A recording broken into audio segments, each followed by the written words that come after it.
So, hello everybody. The Torah portions, two Torah portions that we have on the calendar for this week, for this Shabbat, are the final two Torah portions of the book of Vayikra, the final two portions in Leviticus, and they are Behar and Bechukotai. So Behar begins on chapter 25 of Leviticus. It's in our Eitz Chaim Chumash on page 738. And then Bechukotai is on page 747 in the Eitz Chaim Chumash, and that begins toward the beginning of chapter 26, verse 3 of chapter 26, and goes till the end of the book. And when we conclude, we say Chazak, Chazak, V'nit Chazak, the end of chapter 27. So as you can see, altogether, actually, in terms of chapters, not a lot of text. The two portions sometimes are separated depending on our how many Shabbatot we have in the year and how many we have open for Torah readings. This year they're combined, but each one is not that long. They are connected. The Behar at the mountain, in the mountain of Sinai, on the mountain of Sinai, sets up and introduces the quite astounding concept of the sabbatical year. And it ramifies the meanings of that concept. And from the sabbatical year, we move, which is a 7-year cycle, right? The sabbatical year is like Shabbat. It's every 7 years, just like Shabbat is every 7 days. And then we count a cycle of 7 years, 7 times. And then after 7 times of Shemitah, we have Yovel, the Jubilee. So all of this is introduced. It's mentioned in short back in the book of Exodus, but here it's much more expanded and dwelled upon. And the Torah reading puts in a lot of the rules, and also a little bit of the rationale, which is not always the case with the Torah, but also the rationale behind these rules. And then it goes into some of the consequences of the rules in terms of what does this say about our ownership of our land and our homes. So there are all kinds of the discussions about that. And then from there, it goes into the recognition of economic struggle and of poverty and of indebtedness and of economic oppression and of solidarity or lack of solidarity for people who are in trouble. So it moves along in that kind of way. And in the end, it concludes with the idea that we have to stick up for each other. We have to be there for each other. And the last scenario that the parsha talks about is a person who becomes so indebted or so impoverished that they have to sell their very selves. They don't have any other assets. And what if they get into the hands of an alien, a non-Jew, a non-Israelite? They need to be saved. So we need to extricate and liberate our fellow brothers and sisters from bondage. The last words of the Torah reading are, "I want you to be my slaves and nobody else's slaves." Right? That's what God says. So that's the end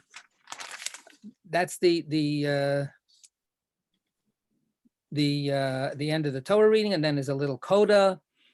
Again, the word the Shabbat comes in because Shabbat is this overarching thread, because Shemitah is Shabbat, Yovel is the Shabbat of Shabbats, and so on. Bechukotai, the next Torah portion and the concluding Torah portion, says, what happens if you keep these rules? And what happens if you don't keep these rules? So if you do keep these rules, it's wonderful. And if you don't keep these rules, it's really, really terrible. And we have the first version of what's called the tochacha, the admonition, the harsh words of threatening, of terrible suffering that can happen if we don't abide by these rules. And the rules, besides just being a general warning about all of the Torah, they are very, very specifically keyed to the idea of keeping the Shemitah rules. The Shemitah rules are said to be, are understood to be really super important.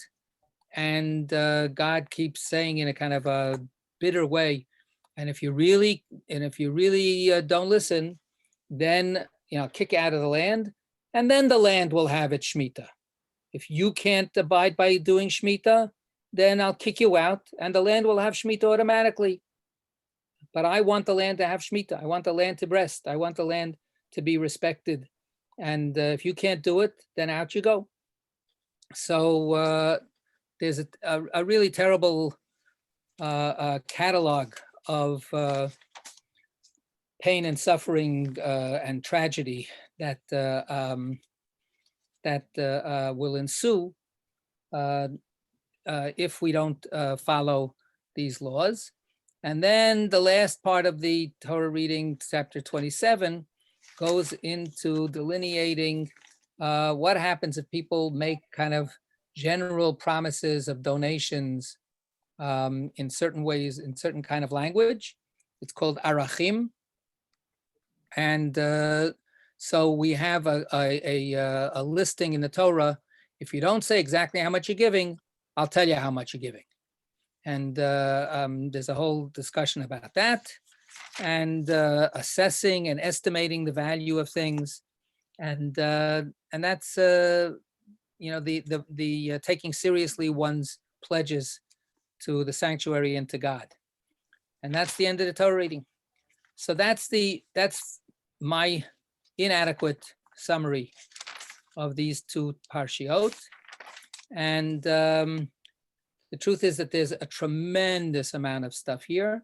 Some of you know that I have spent over the years tons of time studying the issue of Shemitah, of the sabbatical year.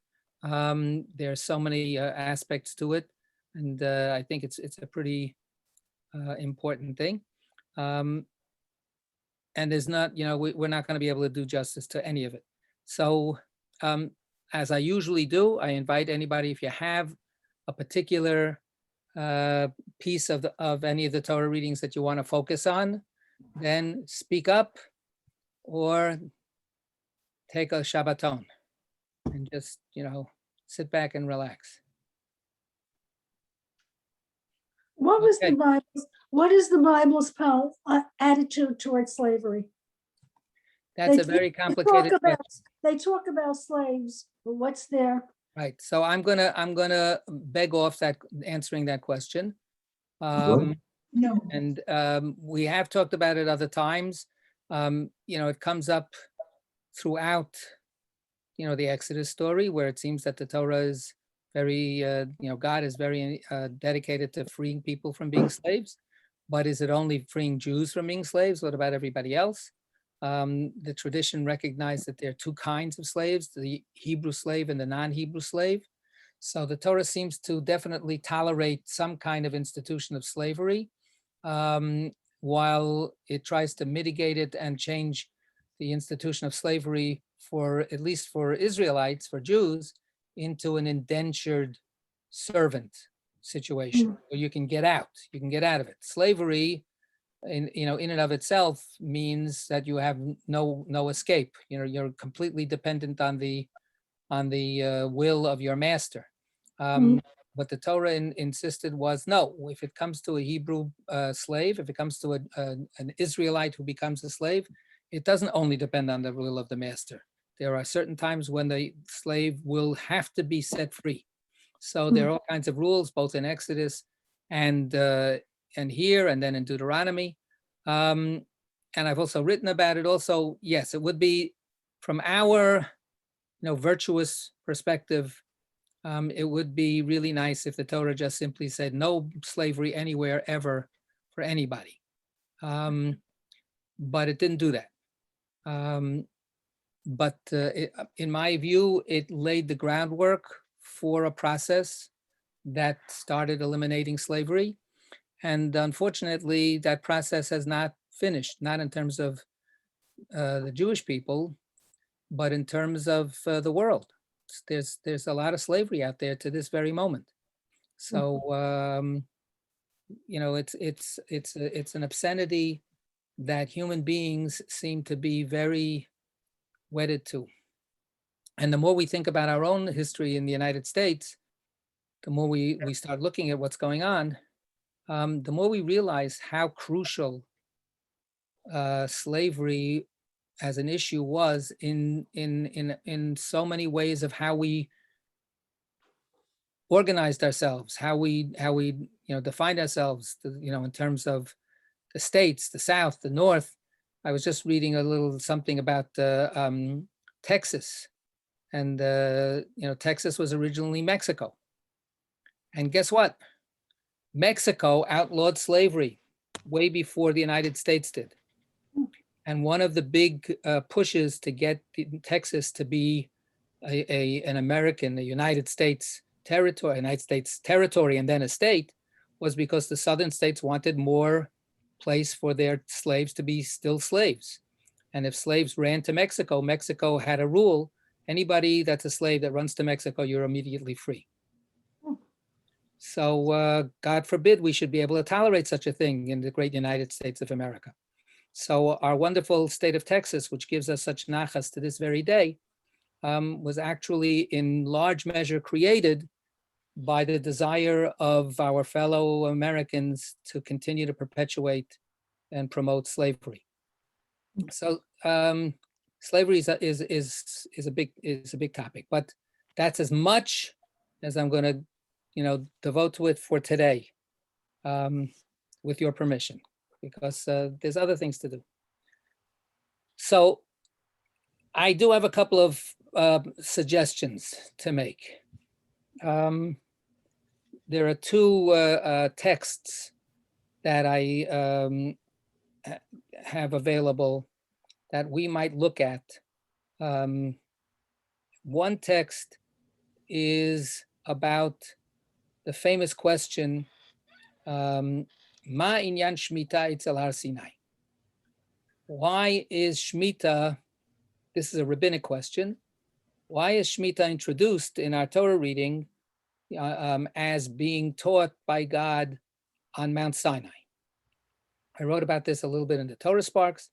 And even to this very day in contemporary Hebrew, some educated people still say, when you're getting into an argument, for instance, and you say, what are you bringing that up for? That's completely irrelevant. It's apples and oranges. You say, what's Shemitah have to do with Mount Sinai?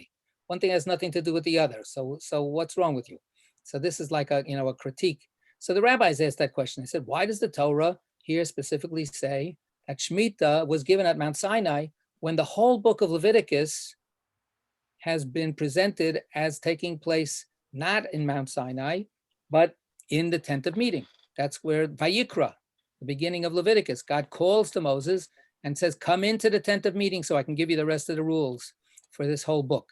So this shift, what is it all about? So there's a couple of Hasidic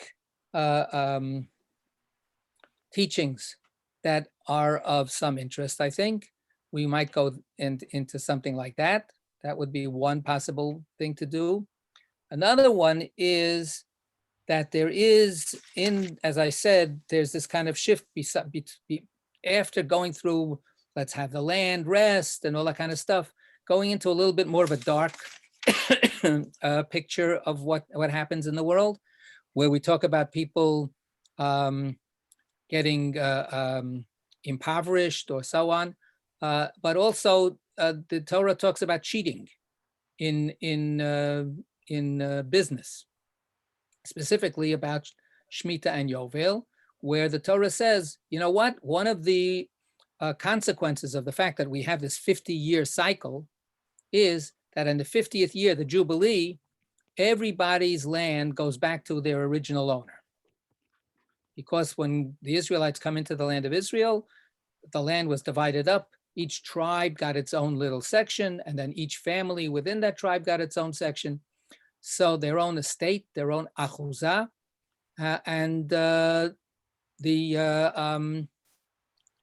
but then during the 50 years that life goes on, I may want to buy my neighbor's property. What if my neighbor has land in Zvulun and I'm from Asher? So I can't buy the land? Of course I can buy the land. However, in the Jubilee year, it's going to go back. It's going to go back to that original family. So the Torah says, watch out. Don't overcharge for the land but you're not selling the land, you're selling usage of the land. And if you have 3 more years to the Jubilee, then the land has to be, the same land has to be cheaper. The closer you get to Jubilee, then the further away you are. If you've got 40 more years to Jubilee, then the land is worth more for you. If you've only got a few years, it's less. So it's actually the opposite of what we always think about real estate. We always think that the real estate goes up, right? Over time, it's a great investment. Whenever you buy real estate, you're sure if you just ride it out, it's just going to go up and up and up and up. In the Torah, it's the opposite. In the Torah, all real estate prices go down over time until the Jubilee, and then it's a reset. So the Torah says you have to be very careful and you have to be clear not to fool anybody about the price. And this is the concept of ona'ah. Ona'ah means defrauding a person, fooling a person, misleading a person in the way that you deal with them. So the ona'ah, it's mentioned actually in Exodus also again, and here it's expanded. And here we have a discussion of ona'ah that's more extensive. And there's a whole Hasidic discussion that I find psychologically intriguing about what does it mean? What does it mean to try to fool other people? So now you have enough information to choose between those two. How many people want to do Ma Inyan Shmita Eitzel Har Sinai? Why is Shemitah introduced as being tied up to Mount Sinai? After all, in another 2 weeks or so, we have another week and a half, really. We've got Schmooze coming up, right? So that's one. How many are voting for that? I see 1, I see 2, I see 3. Okay. How many are voting for defrauding your fellow? Okay. So we've got a few people. Yeah, so people are interested in how to defraud. This is a manual on how to defraud people. So you can learn something from it, right? All right. So you know what? Learn that, yeah. Yeah, that's what we're going to do by popular demand. And I need to share my screen. Where am I here? Here it is. Hold on. What page is this? Oh, yeah, we're gonna read it, but that's a good question. The page is 740. Thank you. 740 verse 14. Okay. Which chapter? Chapter 25, verse 14. Okay, on page 740.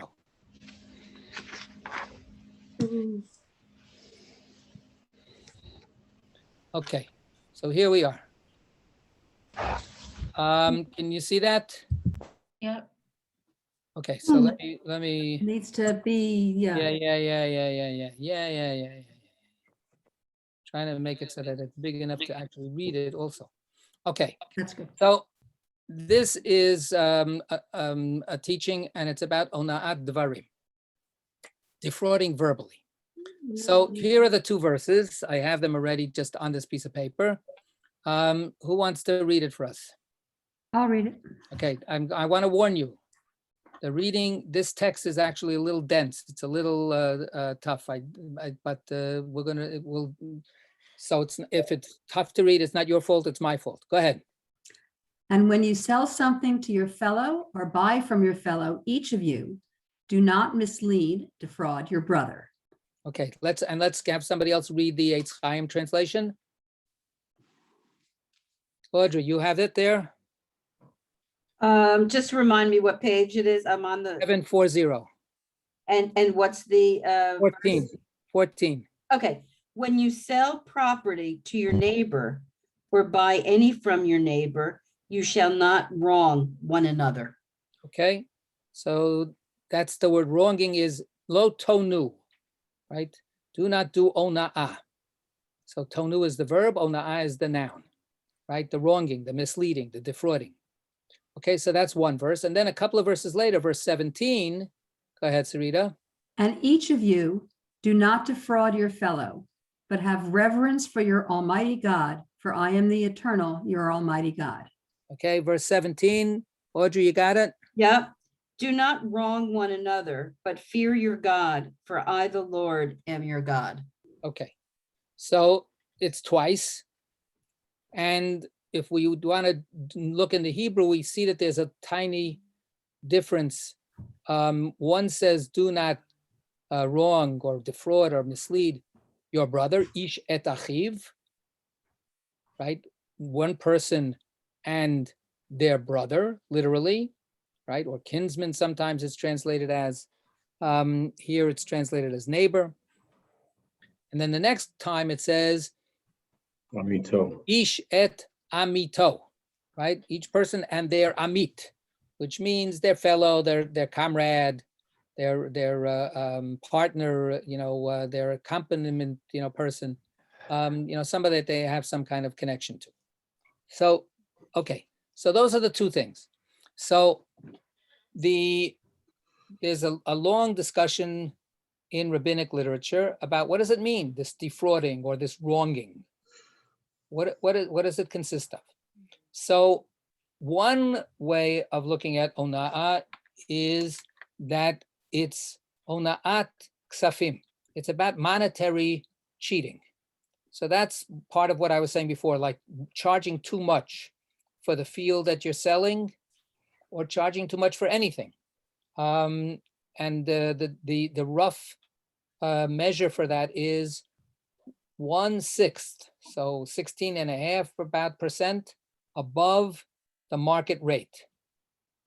So if toilet paper is selling at $1 a roll, right, and generally speaking in your area, then you can charge up to $1.16 a roll.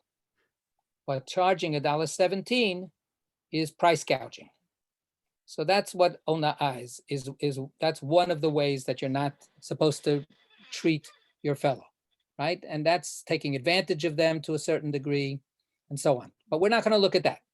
We're looking at verbal ona'ah. So here is Torah Kohanim. Torah Kohanim is a midrash, the legal midrash on the book of Leviticus, also called the Sifra. And Behar is our Torah portion, chapter 4. And here is one, the first halacha and then the second halacha. Go ahead, Sarita. And each of you do not mislead, defraud your fellow. This is verbal misleading, defrauding. Okay. So what the Midrash halacha does is it says, you know what? Ona'ah is mentioned twice. And it's also mentioned, of course, back in, as I said, we'll see it in a second in Exodus. So there's two kinds of ona'ah. So the Midrash says, now let's talk about, okay, we know there's something called financial ona'ah, but this now also is prohibiting verbal ona'ah, verbal misleading, verbal wronging. What does that mean? How do we define verbal wronging? How so? How so? If he was a person who has repented, Baal Tshuva, one should not say to him, remember what your earlier deeds were like.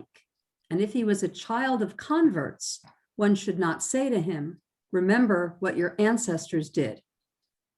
In the Mishnah of Bava Metzia, right, as it says, and you shall not defraud or oppress a stranger.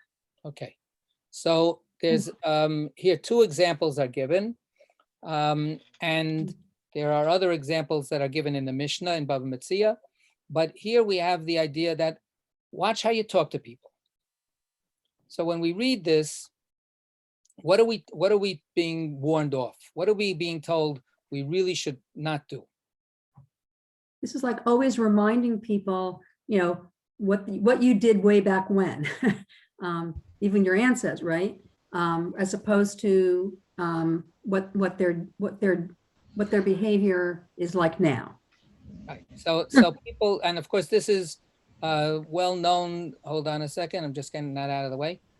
It's well known, or it should be more well known, that, for instance, we need to be sensitive to the feelings of converts who may feel, sensitive about whether they're being welcomed into the community, and to talk to a convert and say, "Yeah, I know you're a convert. I remember what, don't you remember how it used to be? Hey, tell me how a cheeseburger really tastes." Wait a minute. What do they think my ancestors did? My Irish ancestors were doing? I mean, this commentary is from somewhere in the 1800s. Yeah, the commentary is going to come later, but okay. This is from ancient times. They're talking about idolatry. Okay. They're saying, yeah. So we know that you remember where you come from. You come from a bunch of idol worshipers. So there's a lot of put down that's here. Don't tell me, what to do. Look at where you're coming from, right? And the first part of it is another Jewish person who once upon a time wasn't behaving the way we think they should behave. And now they do, right? Now they seem to be okay. And we get into a thing with them and we go, yeah. Don't tell me. I remember you when you used to go, doing, X, Y, and Z. So who do you think you are? Where are you coming off now telling me what the right thing to do or the wrong thing to do is? Right? We can imagine those kinds of contexts where these are, really efforts to put somebody down, to embarrass them, to shame them. So this is the example we have here of that the tradition gives examples for this idea of verbally wronging a person. So now we're going to go into a commentary, and the commentary is not going to be so happy with this simple way of looking at this story. So, and the commentary comes from a great Rabbi Yitzchak Yehuda Yechiel, or Rabbi Yitzchak Isaac Yehuda Yechiel Safran.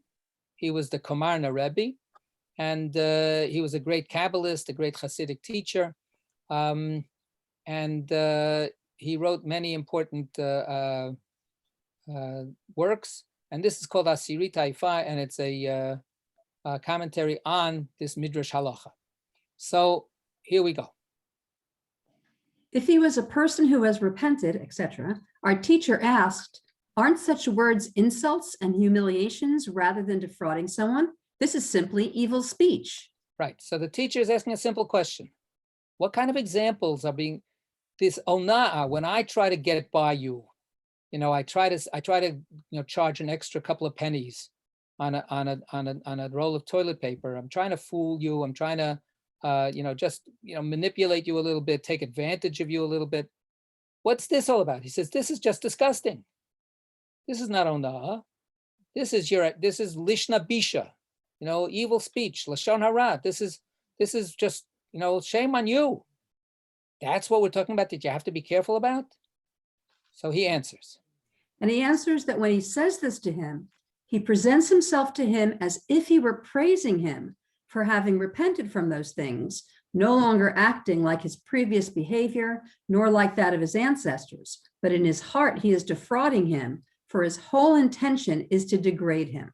Okay, so in your own words, anybody, how is this, Rebbe? This is this is from Rabbi Yitzchak Isaac of Rabbi Tzvi Hirsch of Zidichev. That's his teacher, the Kamarna's teacher. But so what is this new way of contextualizing the same words, right? The tone of voice is not, remember what you used to do. Rather, how is he reading it now?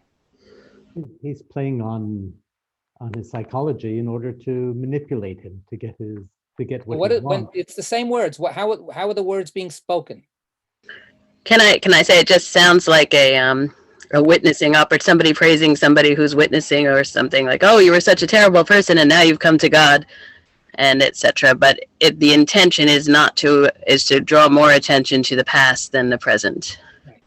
There's this syrupy kind of quality. Oh, I'm so proud of you. Look at how far you've come. Remember what you used to be, and now look at you, right? But in his heart, there's a contempt, or there's a denigrating of this person, even though on the outside, it sounds like he's on his side. Right? So he says, this is what you got to be, watch out for, right? This kind of dishonesty. This is the kind of dishonesty that ona'ah is all about. Right? Okay, so now Rabbi Yitzchak Isaac Yehuda Yechiel gives his expansive explanation of this idea. It appears to my simple thinking that the root of ona'ah, defrauding, is only the letter nun, as in the manner of turning back and away, Nazoru ahar, and comprehend the nun turned backwards. in the That's book in of Numbers, yeah. chapter 10. So there are backwards nuns that are put into our Torah scroll to isolate a certain piece of the Torah. We're not going to go into it now, but there the understanding is that this is about turning one's face away from God. The first verse not the first verse, the first chapter, Isaiah goes, oh, I was so good to you, and what did you do? You turned away from me, and you betrayed me. So that's the Nazoru Achor, the backwards nun. So he says that's what ona'ah, the word ona'ah, the nun is actually the central root of this word. Okay, let's not get into what, the grammar of it. It's really not important. But that's what he's going to be focusing on. This kind of, it looks one way, but it's actually the opposite. Go ahead. The noun ona'ah is applied to one who deceives himself, thinking that he really wishes for the good and for the wholeness of the matter. But he is deceiving himself in this. Included in this is the one who does not really know his own ways and does not weigh them attentively, thinking that he has already attained wholeness. Okay, so now what the Kamarna adds is he's doubling down on this idea of look inside yourself and really ask yourself what you really are thinking and feeling and what your real motivations are for doing things. And that's the idea of the you're looking one way, but you're actually acting a different way. You think that remember what you're talking to the person, you're going, remember the one you used to be in such bad shape, and now look at you, and you think that you're being so nice. Is that really true? Okay, so let's see. For all of these, the warning applies. Do not defraud your brother, so that if you sold him a good item, do not cause him to mistakenly think that the item is worth so much and it is not worth that much. In this way, you caused him to be misled and mistaken. This is the meaning of do not defraud your brother, insomuch as he is your brother and relies on you that you would not mislead him, but he does so. Okay, so there's a lot of pronouns here that are going all over the place, but the basic meaning, I hope, is fairly clear. This is the first statement of ona'ah, right? So he applies that to financial matters, to commercial matters, where he says this is do not defraud, do not wrong your brother. He's your brother, and he thinks you're his brother, so he's going to trust you. So don't betray that trust financially and saying, when you're going, oh yeah, this is definitely a top-notch item. It's definitely worth $1.17. This is better toilet paper than any toilet paper you'll find anywhere else. So it's worth the extra money, right? It's not. It's just the same old thing. But he's innocently taking his connection or his perception that he is connected to you and that you are connected to him, and you're violating that trust, right? That's the sin involved. Okay. And just as one is forewarned not to mislead his friend, so is he also forewarned when he sees his friend walking on the on It the should be good good. and straight path. Can I do that? Wait a second. Can I do that? Yeah, No. you can. Yeah, you can add, Cool. yeah. Look at that. Very cool. Go ahead. Not to mislead himself through him, but should love him to one's very soul. And each should see the good points in their friend and cover over their embarrassment. So Okay, we should, so let's stop for just for a second. So here's the positive, right?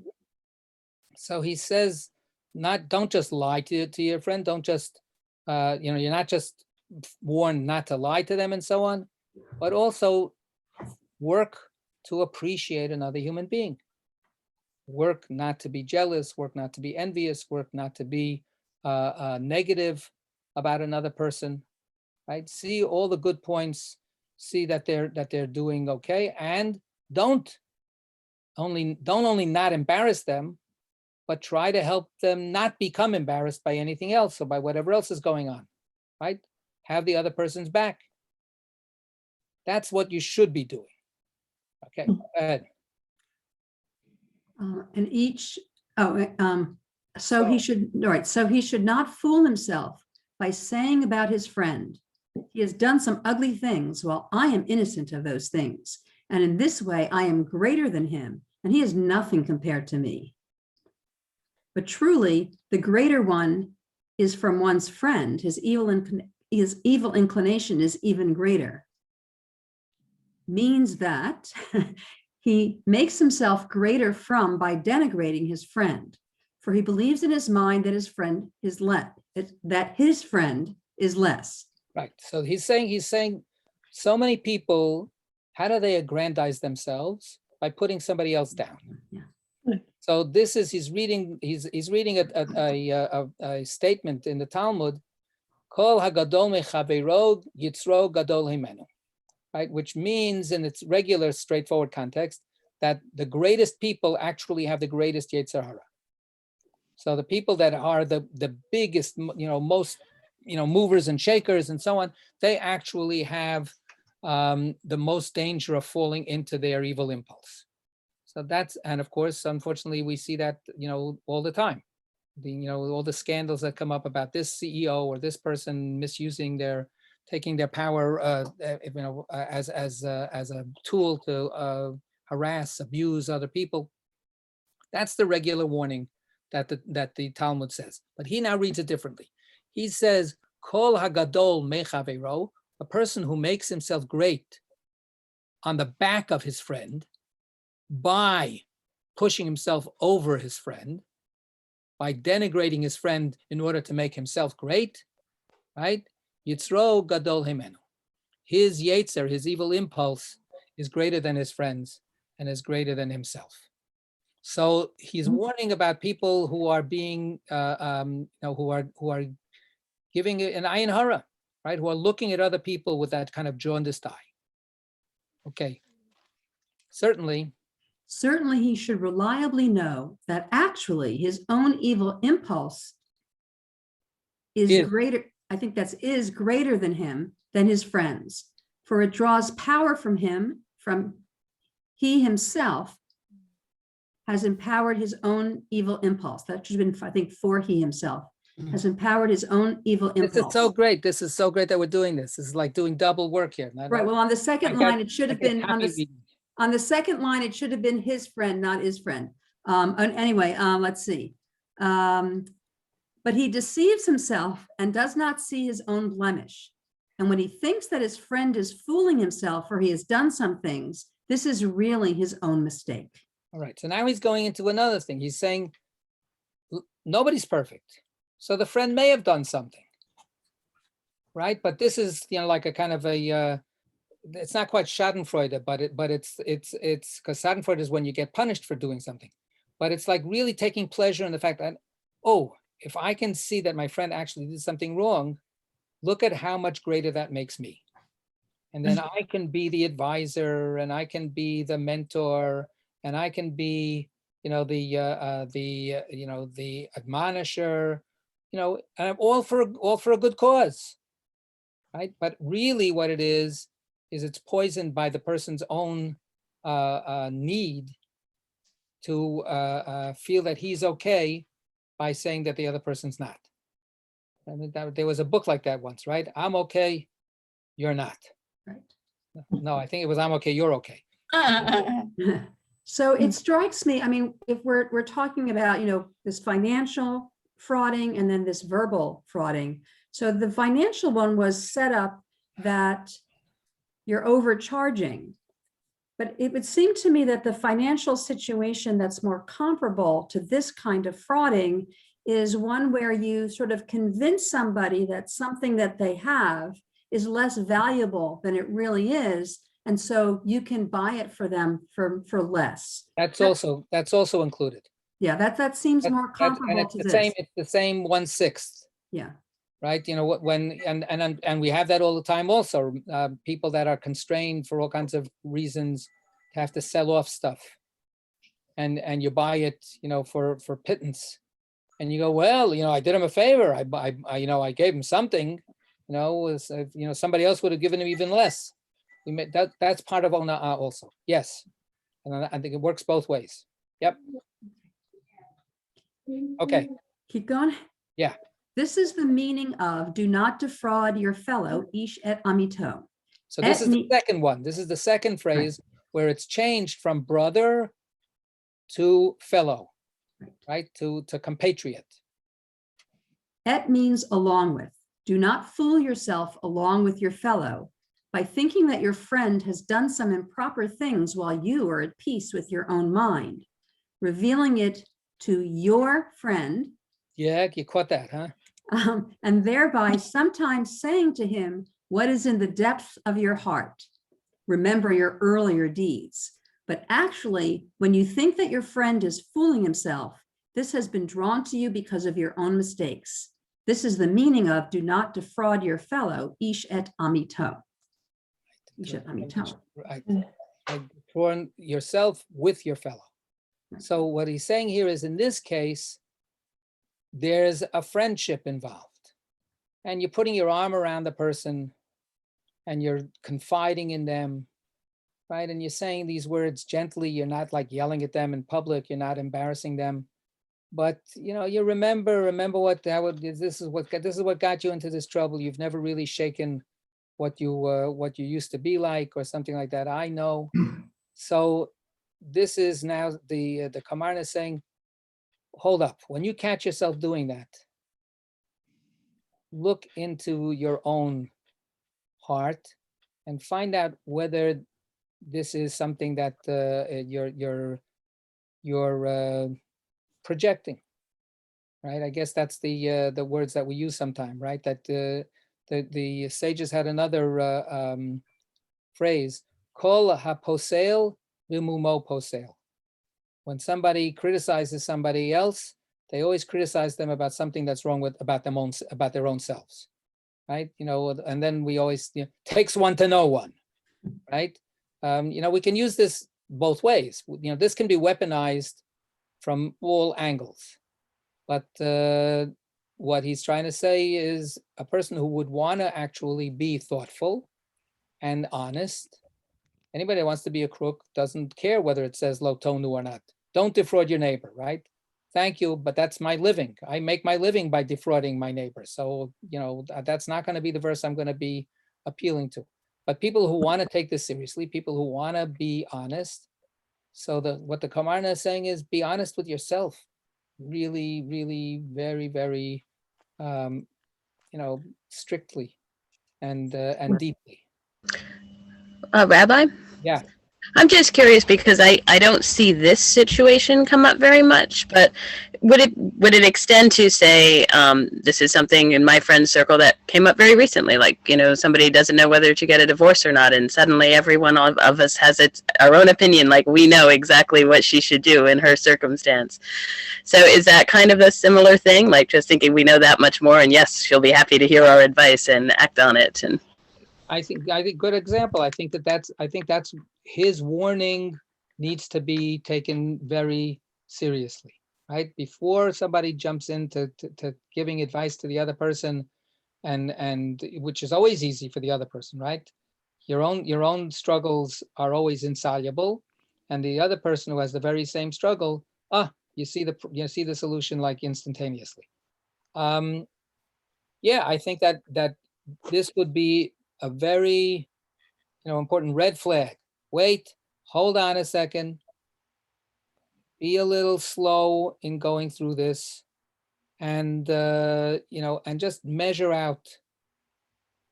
What are the motivations? Where are these perceptions coming from?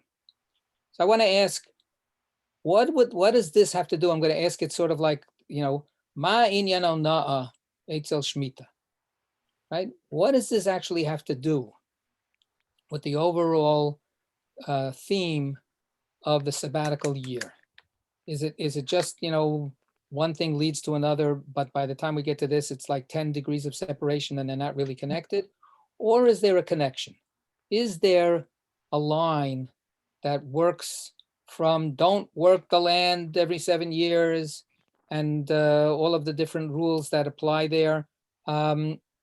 Is there a line that links from there to this kind of self-examination? And I would even say, and maybe this is part of for me, a kind of a hint of where I'm thinking, this is about self-examination and humility, right? A little bit of caution about judging not only the other person but yourself. How would that in some way enrich our understanding of what those other rules are about the land and the work and so on? Well, I can see a couple of things there. One, the Shemitah reminds us that we don't really own the land. So don't be puffed up with pride about that and sort of look down on someone who doesn't own land, because the truth is that none of us own it. So I can think about that. The other, it seems to me, is that Shemitah is sort of about letting go, or not always holding on. And at least going back to the original example about remember what it's like not always sort of holding up the past to everyone, but moving forward, as it were. Yeah, I think that's very much to the point here. A little bit in the Torah Sparks, I tried to talk about this as Shemitah is about not being selfish. Right? Shemitah is not only you're not allowed to work the land. Unfortunately, I think that's not the essence of Shemitah. The letting go, which I've talked about many times as a better translation of the word Shemitah, is letting go. That letting go is not completely taken over by just the fact that I'm not working my land. In fact, I can work my land. I'm going to have to cut down some crops to eat them. I'm going to do that during the Shemitah year, according to the way that the Torah puts it. Except, guess what? My neighbor also can come on my land and pick the same apples or cut down the same stray stalks of wheat that are out there, and the animals can do it.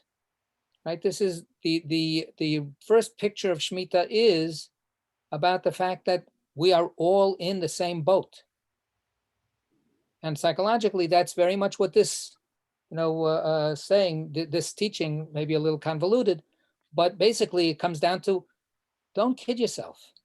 We are all human, prey to the same kinds of impulses, the same failings of action or perspective. And it's such a mistake to try to seek value and worth for ourselves at somebody else's expense. Right? This is where the examples that he's giving, come in, and that's part of that Shemitah scenario is to be able to actually have the confidence that nobody's going to take advantage, and I'm not going to take advantage, and it'll be all right.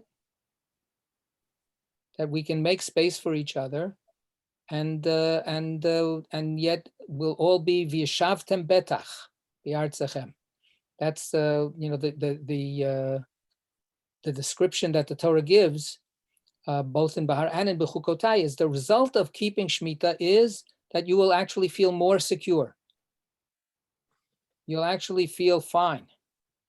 You won't have the worry that somebody else is going to defraud you or take away something from you, or that you're not going to be as good as the next person, or your competition, you're going to come in second instead of first.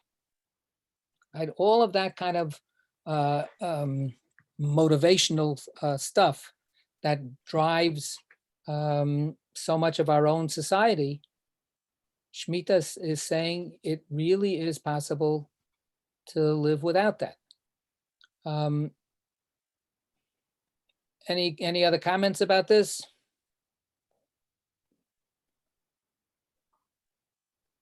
Very quiet.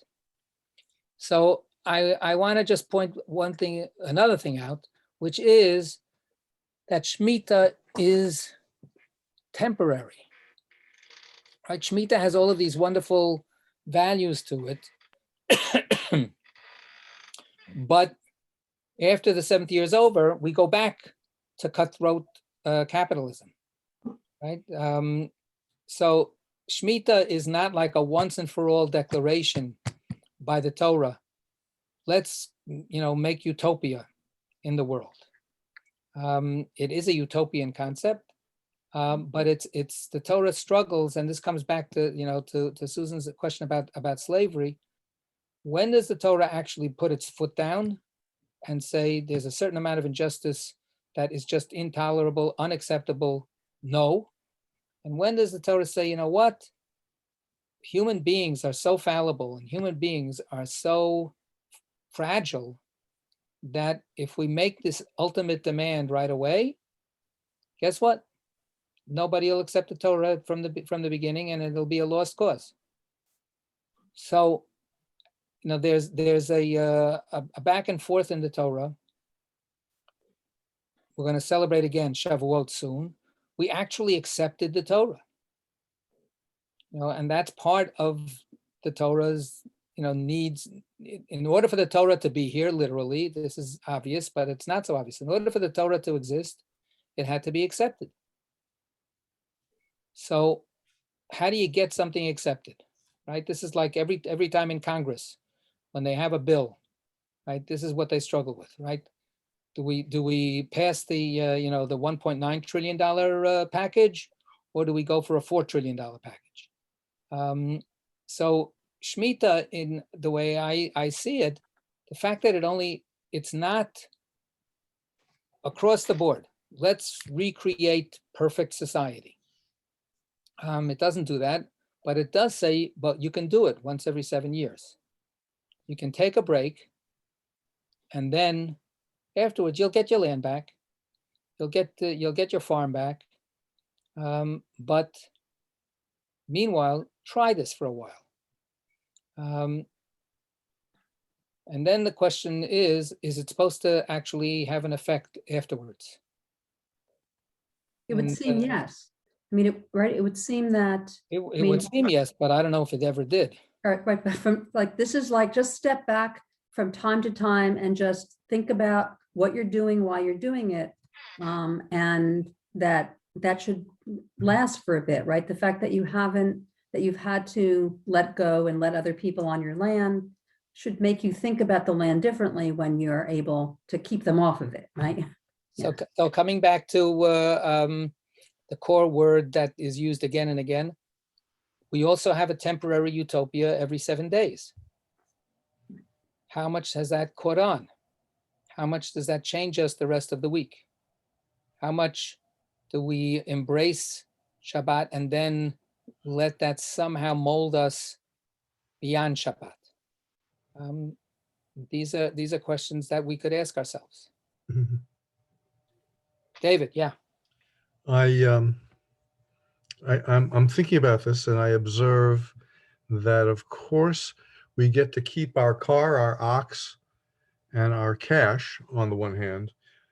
But then again, in this particular society, being agrarian, the land is a means of survival. It's if you're a farmer, it's your business. Right. I'm trying to weigh how equalizing it is. There may still be some wealth transferred from generation to generation because you get to keep certain things, but not the land. Right, that, well, not just that, that's what I'm saying. First of all, there's a reboot every 50 years. Right, so everybody gets their original land again. But then on the 7th year, you're holding onto your land, but guess what? Holding onto your land is not an absolute ownership thing. You can't put up signs, no trespassing. So there are fundamental ways that your ownership is undermined. And certainly you can't profit from your land.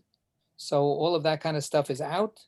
So these are the mixture of features that the Torah is balancing out.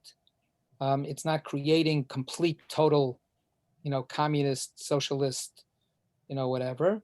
But for a few minutes, it is. Rabbi, Yes, and then we have to stop. it's Merrill. What happens in real life, either back then or now, in that Jubilee year? So Nothing. the land returns to the original owner, and then what? So this is real quick, and then we have to stop. Okay. The Jubilee year, we have no record ever that it happened in real life. The sabbatical year continues to happen to this very day. Next year, this coming Rosh Hashanah, will be the beginning of a new sabbatical year, and it's going to have all kinds of stuff happening in Israel, because that's where it applies. It applies in Israel. All kinds of things are going to change and have to be adjusted to because the sabbatical year is real. But the Jubilee year hasn't been in effect for thousands of years. There is no record of it ever being in effect. And by the time the rabbis are discussing sabbatical year, and they have a whole tractate with all kinds of rules about the sabbatical year, they admit that the Jubilee year hasn't existed for 1,000 years. So So they didn't really have to think through the practicalities of it. I they guess. thought through some of the practicalities, but Mhm. it never got applied to real life. Okay, thank you. All right, that's going to be it for today. Thank you, everybody. See you next week. Bye.